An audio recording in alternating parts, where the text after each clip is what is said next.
Hello viewers, welcome back to our channel Devintelle. Today we will see how to set expense limit for employee.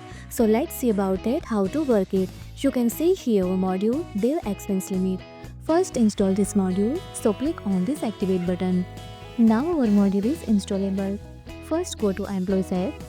Go to anyone that wish for set limit. I want to set for Anita. See here this expense limit. Add here product like meals and limit is 100. Let's save. Now go to expense type, create new, category is the meal, employee is Anita. I set 100 but here I add 200. Let's save. And see here this validation warning that employee expense limit exists. Employee product meals limit is 100 is less than expense 200. Now again set here 100 and save. When total is available more, then set it, then display this validation. If you found this helpful, do it like, share and subscribe. Thanks for watching this video.